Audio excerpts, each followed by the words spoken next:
Receiving an allowance without having to tackle any household chores is a pleasant perk. However, the routine sarcasm from my mother-in-law, Julia, at 32, and working as a web designer often dampens the experience.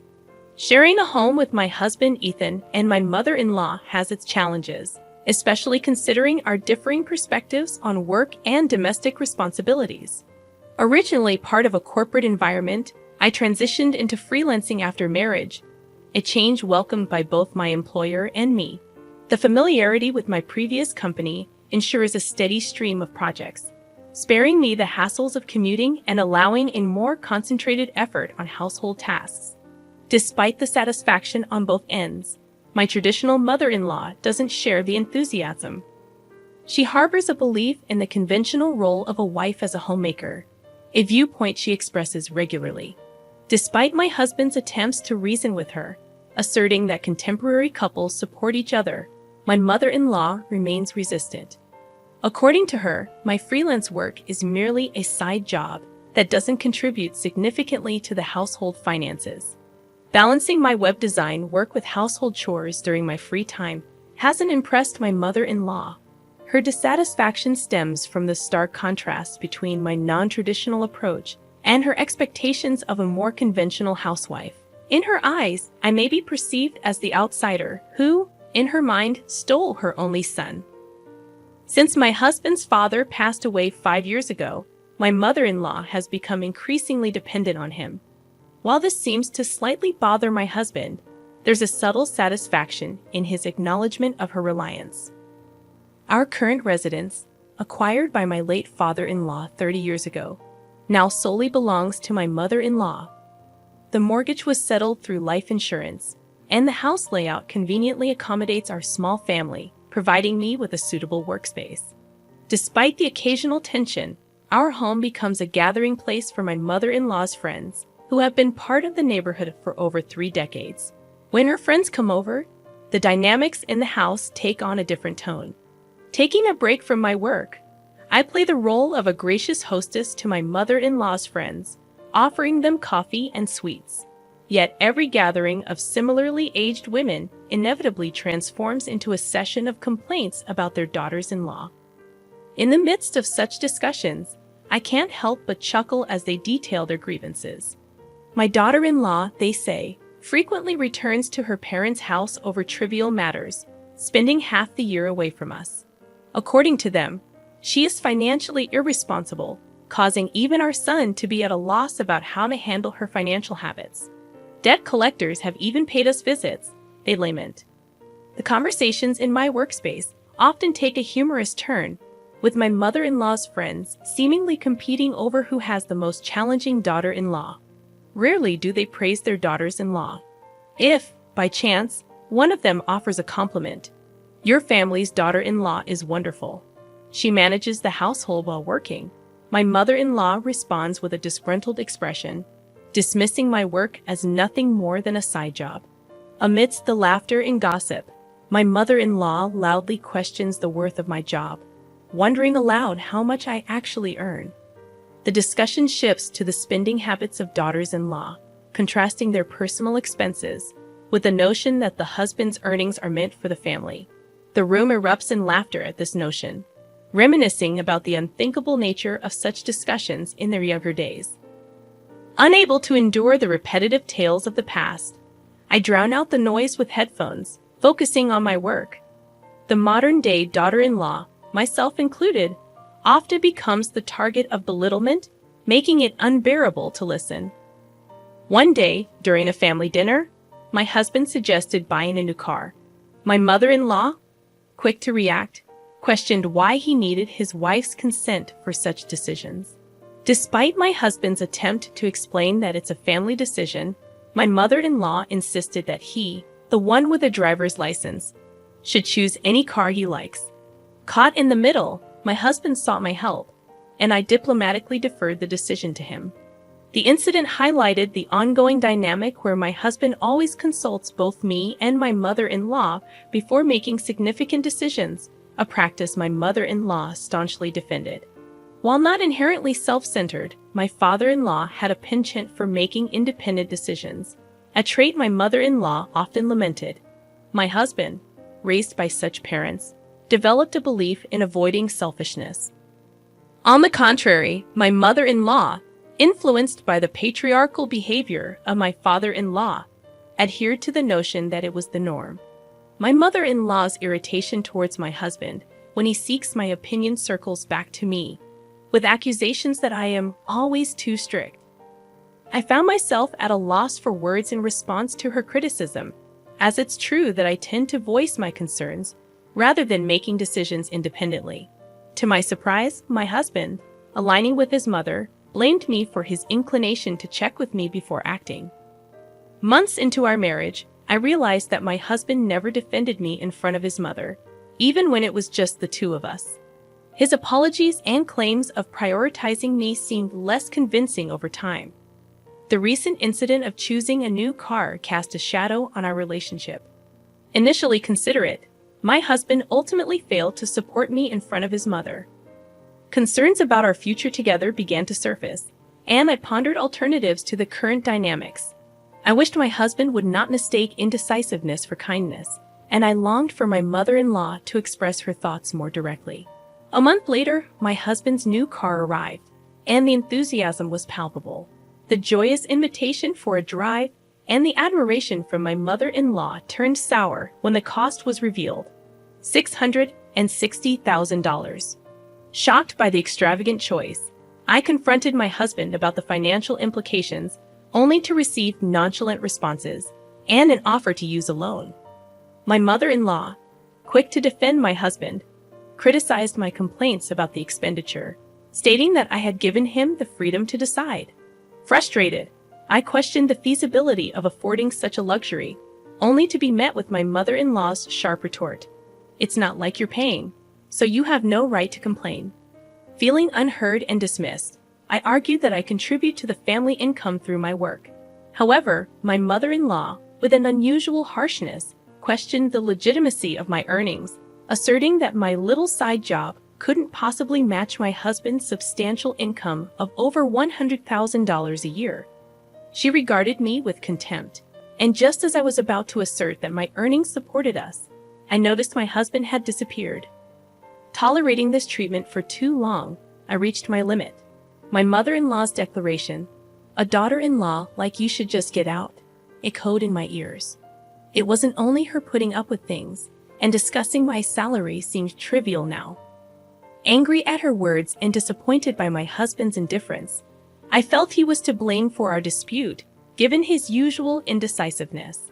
Fed up, I declared, "Understood then. I will leave," and headed to my workspace to pack up my computer and essentials. As I left the house, I informed my mother-in-law that I would return for the rest of my belongings later. Her angry gaze followed me, while my husband remained unseen in his room. As my mother-in-law screamed, "When you step into this house again, it will be after signing the divorce papers," I left without responding. Her abusive words, a first-time experience, bewildered me, but I chose not to engage further. Leaving my husband's house, I sought refuge at my parents' home. Surprised, my mother inquired about what had happened.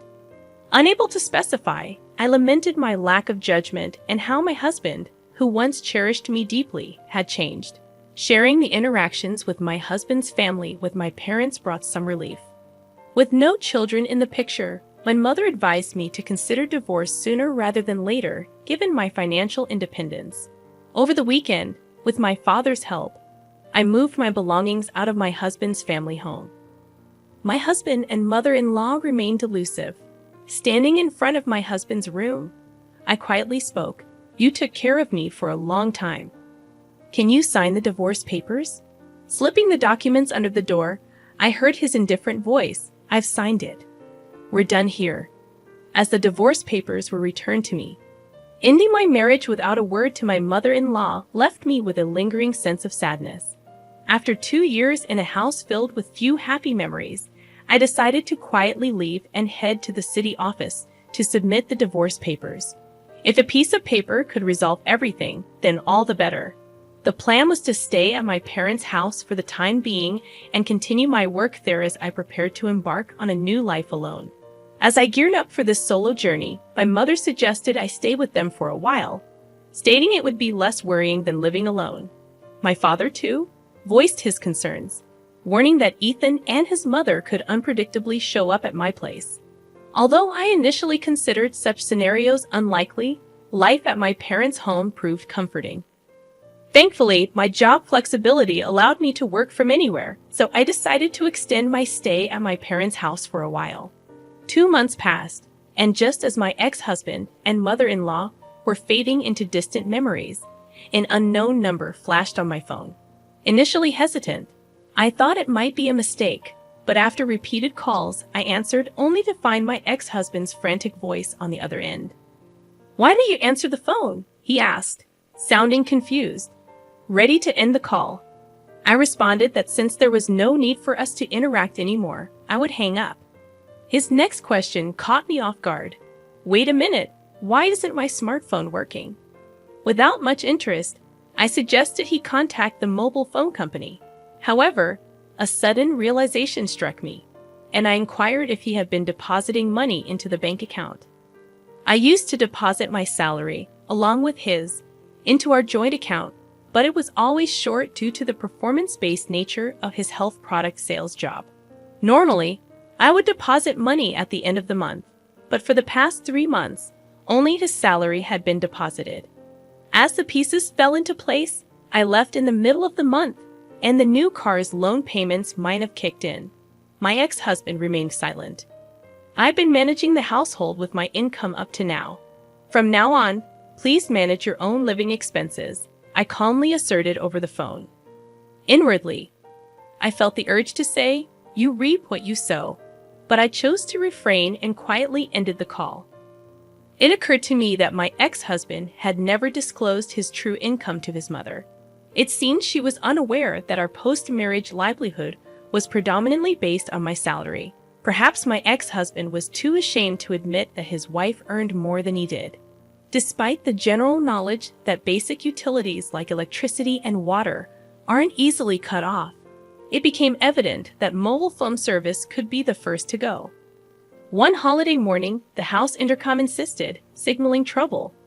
My father sternly informed someone at the front door, "We don't want to be involved with you anymore. Please leave." Sensing something serious, I rushed to the entrance with my mother. My former mother-in-law's voice sounded from the intercom, requesting a moment to talk. Tensing up, I faced her, and just as my father predicted, she had come to our home. Anger filled her face as she exclaimed upon seeing me. She blamed me for not making the monthly deposit, resulting in the electricity and water being cut off. We were all stunned by this revelation, unsure of what she meant. My ex-husband, attempting to intervene, declared, "Mom, stop it.